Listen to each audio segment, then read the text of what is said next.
মাম্মা, এই বরবটিগুলো দিয়ে কি করবে মাম্মা? ভাজা কি? ভাজা আমি খাবো না মাম্মা।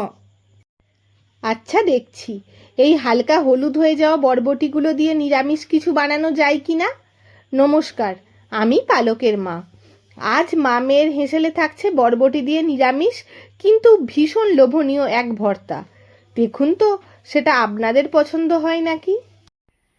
তার জন্য প্রথমেই হালকা হলুদ হয়ে যাওয়া বরবটিগুলো ফেলে না দিয়ে কুচিয়ে জলে ভালো করে ধুয়ে নিতে হবে।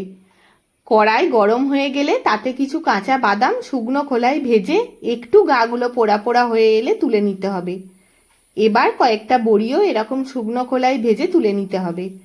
এরপর বেশ খানিকটা পোস্তও একইভাবে হালকা নেড়ে তুলে নিতে হবে।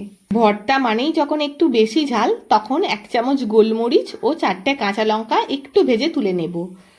বরবটিগুলোও একইভাবে শুকনো খোলায় বেশ কিছুক্ষণ নাড়তে হবে, যতক্ষণ না জল শুকিয়ে এরকম পোড়া পোড়া হয়ে যাচ্ছে। দিয়ে একটা পাত্রে তুলে ঠান্ডা করতে হবে। এবার একটা মিক্সিং জারে সব কিছু দিয়ে দেবার পর বরবটিগুলোও দিয়ে একটা পেস্ট বানিয়ে নিতে হবে। কড়াইয়ে দিতে হবে বেশ খানিকটা তেল, সেটা গরম করে তাতে পেস্ট করে রাখা সমস্ত কিছু দিয়ে ভালো করে ভেজে স্বাদ মতো নুন আর অল্প চিনি দিয়ে ভালোভাবে মিশিয়ে এরকম ভাজা ভাজা হয়ে এলে একটা পাত্রে তুলে নিন।